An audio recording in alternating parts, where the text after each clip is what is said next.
Dang it, I hit the power button. So we're going into part 2 here. I got to get a better setup than this. Anyway, we've gone over all of the different wheels and that stuff, and I'll just do this as a 2-part video. We'll have part 1 and part 2, because I've got a few more things I want to show you anyway. All right, so we're going to come over here, and I'm going to show you that I'm going to push the button on the back, rotate the wheel, and then you can hear it lock into place. Then I can use my spanner wrench on here and just give it a little tightening. So that's nice and solid now. All right. So this wheel, or this type of wheel, is non-directional. Some of these items are directional, and you have to look for that. It'll show you right on the back of the wheel that they have to turn in a specific direction. Let's see. Nope, not on this one. Oh, I think it's on the, yeah, on diamond blades. You see there's a little arrow right here, and it says rotation. Okay, so you have to make sure that that goes in the proper rotation of your grinder. And you see the arrow on the grinder? That's the direction of rotation. So this one, if I put it on this way, would be wrong. It would be going the opposite direction, arrow to arrow. So I'd have to flip this over and put it on this way so that it's spinning in the proper direction. Okay, so just make note that you do have to worry about direction on some of the items. I use mostly cut-off blades and grinding blades, so I don't have to worry about that type of thing. All right, let's move on, because I'm going to get a couple other tools involved here in a minute. Now, this makes quite a bit of noise, but there are things that you want to make sure you have when you're using one of these. You could actually, if you twitch while you're cutting a long cut through metal, you could bind this thing, and it's pretty powerful, so it would want to jerk out of your hand or jump in the air or jump towards you. So you would like to definitely make sure you have a good set of heavy leather gloves. Okay, so let me get a leather glove on my right hand, because that's the one I'm going to basically use. All right. Another thing you want when you're cutting anything, you want a face shield or safety goggles. Okay, so I got a face shield here. I'm going to put that on, because trust me, sparks will fly. All right, now for metal, not so much, but if you're going to be cutting masonry and grinding stuff, you definitely want to use a dust mask. Oh no, the dreaded masks are back. So anyway, I'm not going to need that for this, because it's only going to take a second and it's going to be loud. But I'm going to show you how this works. Now, you notice that I have the guard, when I've got this turned with the wheel to my left, to the left side of the unit, I got the guard on top, because the direction of the wheel is this way, as you can see on the arrow. Okay, so the wheel's going to be turning that way. So when this cuts, the sparks are going to fly out this way underneath. That's why I want to make sure I have a glove on, okay, because those sparks get pretty hot. So over here, I have this little piece of metal here that's just junk, and I want to cut this off, let's say right there. Okay, so let's turn on the tool, and I won't be able to talk while I'm doing this because it's loud, but it'll only take a second to cut through that.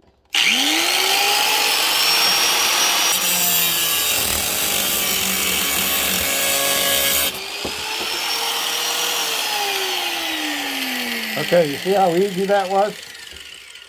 And I've got a nice cut on the end of this, but see, there's a burr. So what do we do about the burr?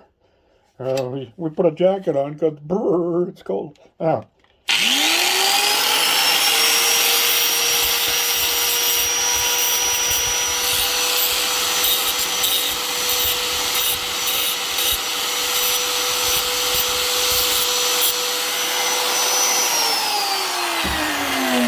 Okay, so we grind the burr off.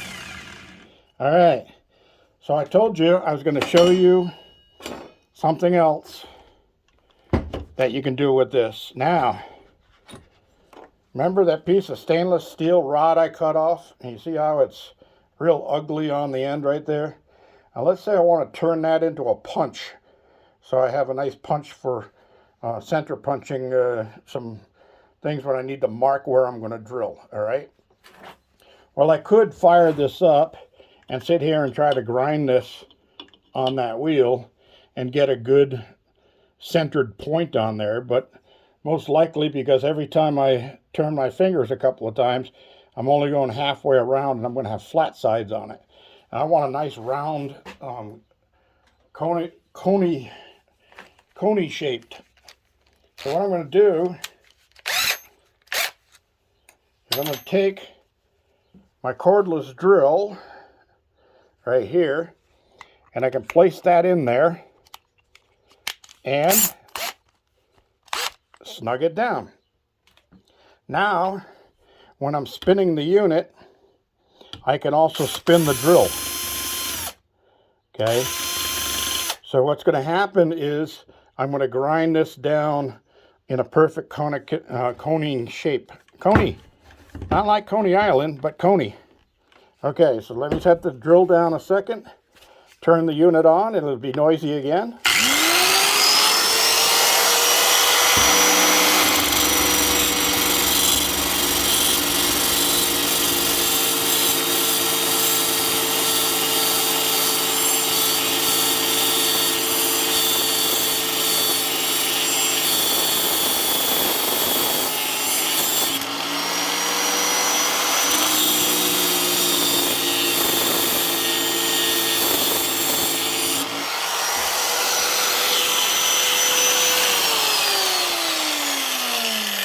All right, no need going all the way through there. You get the main idea, but here's what the tip starts looking like. Yeah.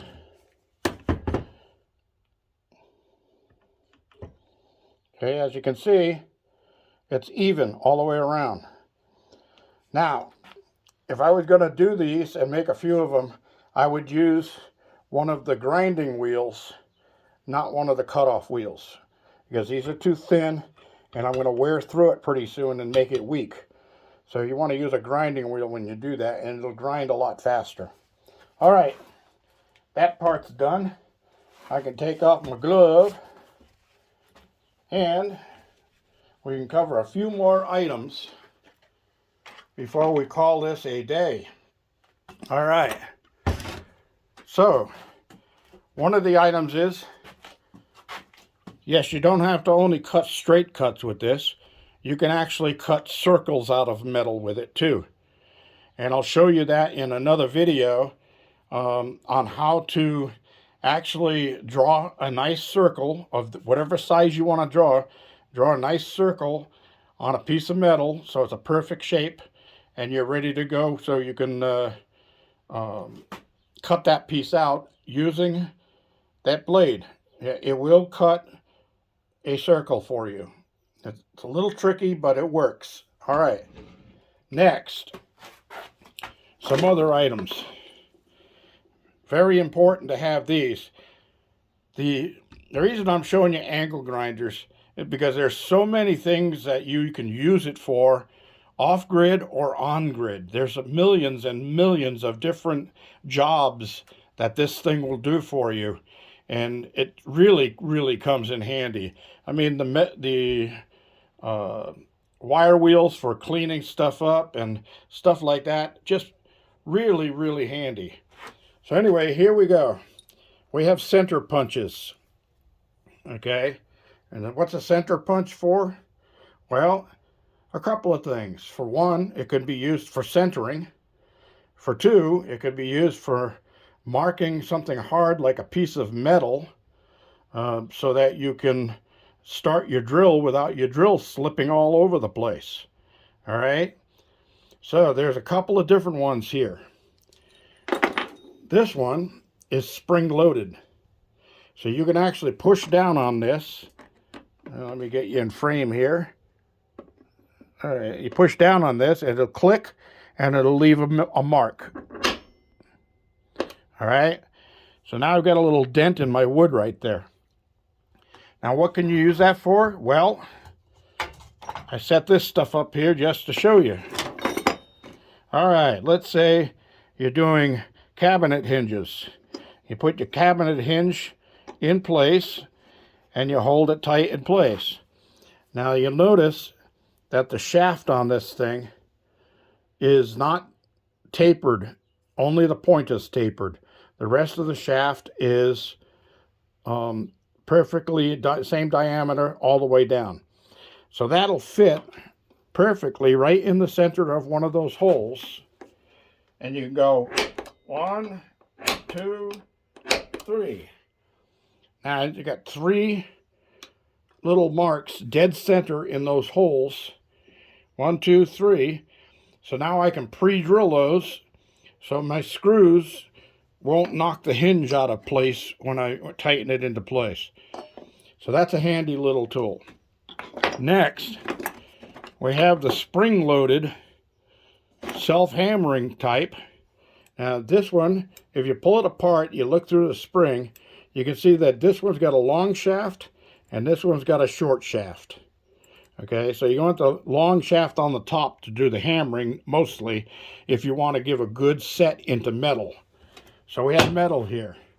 I say we wanted to drill a hole right there, and we don't want our drill to slip when we're starting it. So we can set that in place, pull this up, and let it go. And now I have, right there, I have a little indent that'll hold the tip of my drill as I start drilling, okay? So that's what that's for. You can also use this on wood, same thing. This hole didn't come out very well, so I can make it a little deeper. All right.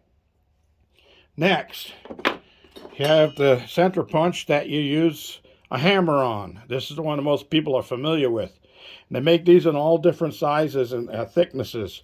This one's for doing a nice set center punch on there. But you need a hammer and 2 hands for this one. So you're going to set this in place, give it one good hit, and you're going to have a little mark on your metal where it'll grab your drill bit when you start drilling. All right, so those are 3 of the different types of units for that. Now what's this tool? All right, this is a great tool to have. This is called the center finder. You can see right here it says center finder. All right, now it's got the 1 V on this side and 1 V on this side. Well, if you take this and put it on a round item like that, then you use a sharp object and you scratch down this line right here. That's dead center in that wheel. So we turn the wheel 90 degrees and do it again, or approximately 90 degrees. Doesn't have to be perfect. And do another scratch. Now we know where dead center of the wheel is if we want to drill a hole dead center of this round piece. All right, so then I could use my piece here and do a little center punch right there in the center so that the drill doesn't slip, and when I drill that, that'll be center of the wheel. Nice little tool, huh? All right, so that's about all I have for today, everybody. I want to thank y'all for joining me. Part 2 is done. Don't have to show you how a wire wheel works. I'm sure y'all understand how that works. But some of the other things, if you're going to be working with cutting metal and stuff, you might want to have a couple of these little handy slip bar clamps so you can clamp your metal down to the table so it doesn't slip on you while you're trying to cut it. All right. Thanks for joining me, everybody. This is G Bear saying don't forget your thumbs ups down there and don't forget to subscribe and share. G Bear signing off.